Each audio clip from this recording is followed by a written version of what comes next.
সুপ্রিয় শিক্ষার্থী বন্ধুরা, আসসালামু আলাইকুম। আমি মোস্তফা কামাল আজ আপনাদের rules of correction part B নিয়ে আলোচনা করব। আমরা এর আগে আমাদের রুলস অফ কারেকশনসের পার্ট এ তে 1 to 16 16টি রুল নিয়ে আলোচনা করেছি। আজ আমরা 17 to 30 পর্যন্ত রুল নিয়ে আলোচনা করব। আর আমাদের এই যে কন্টেন্টটি এটা নেওয়া হয়েছে আমাদের বেসিক ইংলিশ বইয়ের পেজ 412। আমরা বেসিক ইংলিশ বইয়ের পেজ 412 অর্থাৎ আমরা এই বইটা থেকে basic English published by Gitanjali Prakashani এটার 412 থেকে আমরা তথ্যগুলো নিয়েছি। রুল 17 অ্যাওয়েট এরপর কোনো প্রিপোজিশন না বসে সরাসরি অবজেক্ট বসে। অ্যাওয়েট মানে হলো প্রতীক্ষা করা, মানে ওয়েট ফর। অ্যাওয়েটের আমরা জানি ওয়েটের পরে ফর হয়, কিন্তু অ্যাওয়েট প্রতীক্ষা করা, গভীর আগ্রহে অপেক্ষা করা, এই অ্যাওয়েটের পরে কোনো প্রিপোজিশন বসে না। যেমন we are awaiting for their reply, এটা হবে we are awaiting their reply. হয় we are waiting for their reply অথবা we are awaiting their reply. তাহলে অ্যাওয়েটের পরে কোনো প্রিপোজিশন হবে না। রুল 18 কম্প্রাইজ গঠিত হওয়া এরপর কোনো প্রিপোজিশন না বসে সরাসরি অবজেক্ট বসে। কম্প্রাইজের পর কোনো প্রিপোজিশন না বসে সরাসরি অবজেক্ট বসে। Incorrect, his family comprises of 5 members. Correct হলো his family comprises 5 members, of হবে না। হিজ ফ্যামিলি কম্প্রাইজেস 5 মেম্বার্স, কিন্তু কনসিস্টের পরে অফ বসে, His family consists 5 members. His family consists of 5 members. Rule 19.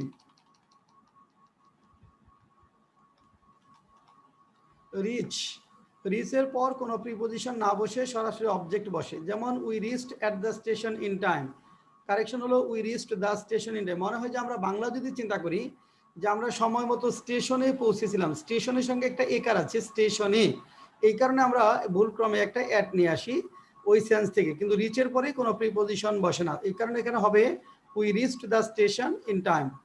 Resemble Bangla অর্থ হলো দেখতে একই রকম হওয়া, এরপর কোনো প্রিপোজিশন না বসে সরাসরি অবজেক্ট বসে, মানে রিজেম্বলের পরে টু হবে না, আমরা ভুল করে টু লিখি। The girl resembles to her mother, এটা হবে the girl resembles her mother. The girl resembles her mother. Rule 21 কনসিডারের পরে অ্যাজ বসে না, কিন্তু আমরা অ্যাজ বলে অভ্যস্ত। I consider him as my elder brother, যে আমি তাকে আমার বড় ভাইয়ের মতো, বাংলা হলো মতো দেখি, এই কারণে আমরা একটা অ্যাজ নিয়ে আসি, কিন্তু অ্যাজটা বাদ দিতে হবে। I consider him my elder brother, I consider him my elder brother. কিন্তু রিগার্ডের পর অ্যাজ বসে, যেমন he regarded me his brother, এখানে হবে he regarded me as his brother. তাহলে কনসিডারের পরে অ্যাজ হয় না, কিন্তু রিগার্ডের পরে অ্যাজ হয়। রুল 22 নমিনেটের পরে অ্যাজ বসে না। Nominate, he was nominated as our representative, এটা হবে হি ওয়াজ নমিনেটেড আওয়ার রিপ্রেজেন্টেটিভ, অ্যাজ থাকবে না, হি ওয়াজ নমিনেটেড আওয়ার রিপ্রেজেন্টেটিভ। রুল 3 কোন 23 দেখেন, কোনো ভার্বকে মডিফাই বা ভার্বের কাজ কিভাবে হয় তা নির্দেশ করে অ্যাডভার্ব। কোনো ভার্বকে মডিফাই করে ভার্বের কাজ কিভাবে হয়, কখন হয়, কোথায় হয়, এগুলো নির্দেশ করে অ্যাডভার্ব। কোনো অ্যাডজেক্টিভ এই কাজ করতে পারে না, তাই ভার্বকে মডিফাই করতে হলে অ্যাডভার্ব ব্যবহার করতে হয়। যেমন he speaks English very good, এটা he speaks English very well, গুডটা হলো অ্যাডজেক্টিভ, গুড এটা অ্যাডজেক্টিভ, ওয়েলটা অ্যাডজেক্টিভ এবং adverb double parts of speech হিসাবে ব্যবহৃত হতে পারে। এখানে অ্যাডভার্ব হিসেবে ব্যবহৃত হয়েছে কারণ স্পিক, এই ওয়েলটা স্পিক ওয়েল ভালো বলে, স্পিক ওয়েল ভালো বলে। তারপর দেখেন দে আর নিউ ম্যারিড কাপল, এটা they are newly married couple, newly married, ম্যারিডটাকে মডিফাই করেছে নিউলি। হি ওয়াক ফাস্টলি হবে না, he walk fast, he walk fast. 24 কোনো বাক্যে ফার্স্ট পারসন, সেকেন্ড পারসন এবং থার্ড পারসন উল্লেখ থাকলে এবং একটি ভালো কাজ করা বোঝালে বাক্যে অবস্থান হবে যথাক্রমে ইউ, হি অ্যান্ড আই, 2, 3, 1। প্রথমে সেকেন্ড পারসন, তারপর থার্ড পারসন, সবার শেষে ফার্স্ট পারসন। অর্থাৎ ভালো কাজ হলে নিজের কৃতিত্ব সবার পরে, ভালো কাজ হলে নিজের কৃতিত্ব সবার পরে। Jamal you and I have done this great work, এটা হবে you Jamal and I have done this great work. 231 ভালো কাজের ক্ষেত্রে প্রথমে সেকেন্ড পারসন, তারপর থার্ড পার্সন সবার শেষে আই, নিজের কৃতিত্ব সবার পরে।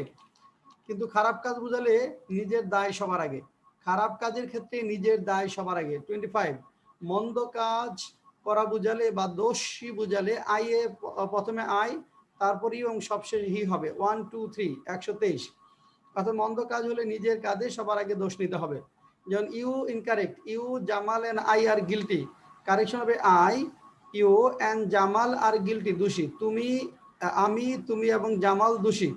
রুল 26, ব্রেড অ্যান্ড বাটার একসাথে খেলে একক খাদ্য হিসেবে ব্যবহৃত হয় এবং সিঙ্গুলার হিসেবে ব্যবহৃত হয়। দেখেন, ব্রেড অ্যান্ড বাটার একসাথে খেলে একক খাদ্য হিসেবে ব্যবহৃত হয় এবং সিঙ্গুলার হিসেবে ব্যবহৃত হয়। ব্রেড অ্যান্ড বাটার আর বা ইজ হিজ রেগুলার ব্রেকফাস্ট, এটা হবে bread and butter is his regular breakfast. Bread and butter খাওয়ার সময় সিঙ্গুলার, কিন্তু কেনার সময় প্লুরাল। ব্রেড অ্যান্ড বাটার কেনার সময় আলাদা আলাদা পে করতে হয়, আলাদা আলাদাভাবে কিনতে হয়, এই জন্য দুইটা আলাদাভাবে প্লুরাল হবে। অর্থাৎ কিন্তু ব্রেড এন্ড বাটার আলাদাভাবে ক্রয় করা বোঝালে প্লুরাল হিসেবে ব্যবহৃত হয়। যেমন ব্রেড এন্ড বাটার হ্যাভ বা has been bought from a grocery shop, এটা হবে have been bought. Bread and butter দুইটা ভিন্ন ভিন্ন জিনিস, have been bought from grocery shop, তাহলে ব্রেড এন্ড বাটার খাওয়ার সময় একক খাবার সিঙ্গুলার, কিন্তু কেনার সময় ভিন্ন ভিন্ন ইউনিট, খাবার ইউনিট, তখন হবে plural. Rule 27, not only dash dash but also এর ব্যবহার। Not only dash dash but also, শুধু এটাই না, ড্যাশ ড্যাশ ওটাও। Not only dash dash but অলসোর ক্ষেত্রে আমাদের মনে রাখতে হবে তিনটা নিয়ম আছে। নট অনলি বাট অলসোর ক্ষেত্রে তিনটি নিয়ম রয়েছে। প্রথমটি হলো দুটি ক্লজের ভার্ব ভিন্ন হলে প্রথম ভার্বের পূর্বে নট অনলি এবং দ্বিতীয় ভার্বের পূর্বে বাট অলসো বসে। দুটি ক্লজের ভার্ব ভিন্ন হলে প্রথম ভার্বের পূর্বে নট অনলি, দ্বিতীয় ভার্বের পূর্বে বাট অলসো হয়।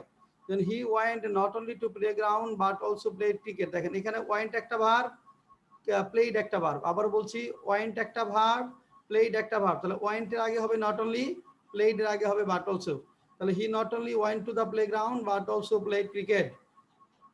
রুল 2, দেখেন 2 নম্বর হলো দুটি ক্লজের সাবজেক্ট যদি ভিন্ন হয়, সাবজেক্ট ভিন্ন, তাহলে প্রথমে নট অনলি বসাবো, তারপর প্রথম সাবজেক্ট, এরপর বাট অলসো, এরপর দ্বিতীয় সাবজেক্ট, তারপর কমন ভার্বটি শেষে বসবে। কমন ভার্ব সহ বাকি অংশ শেষে হবে।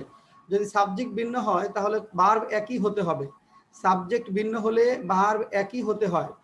যেমন দেখেন, Ratul not only came to our house but also Shipon came. রাতুল একটা সাবজেক্ট, শিপন একটা সাবজেক্ট, ভিন্ন ভিন্ন সাবজেক্ট, তাহলে নট অনলিটা প্রথমে হবে।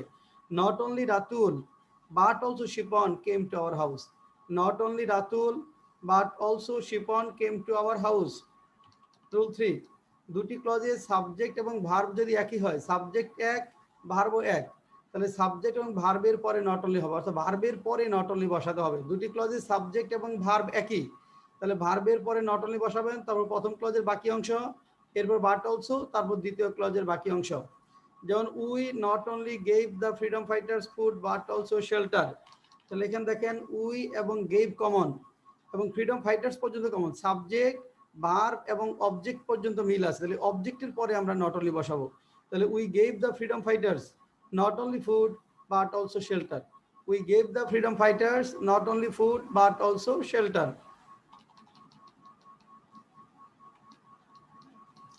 রুল 27, কোনো কিছু কারো সীমানার মধ্যে থাকলে ইন, সীমানার বাইরে থাকলে টু। একটা অঞ্চল বা এরিয়া আরেকটা এরিয়ার সীমানার মধ্যে থাকলে ইন, সীমানার বাইরে থাকলে টু। যেমন এখানে আমরা যদি বলি, দেখেন the হিমালয়েস,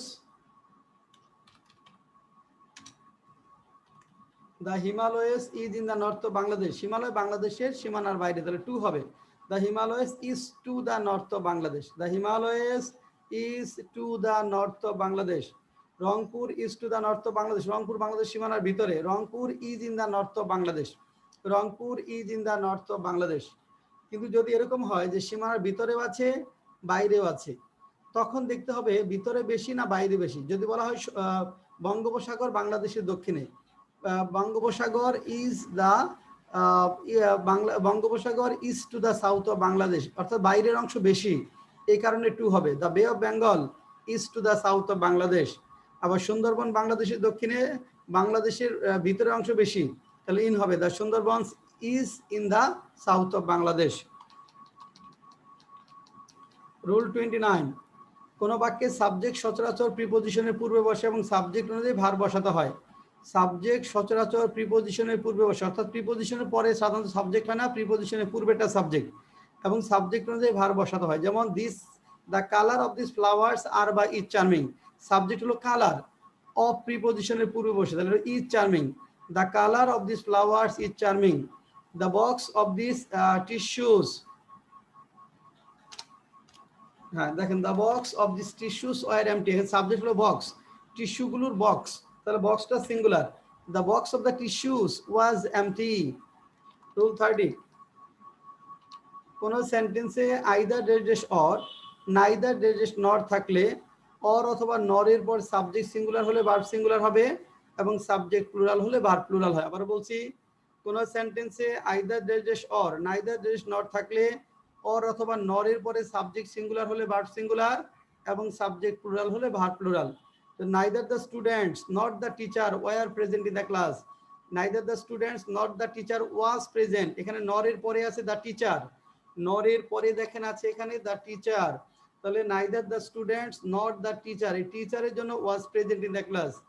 either you or your brother have done the work, either you or your brother, or এর পরে আছে ইউর ব্রাদার, তাহলে হ্যাজ ডান দ্য ওয়ার্ক।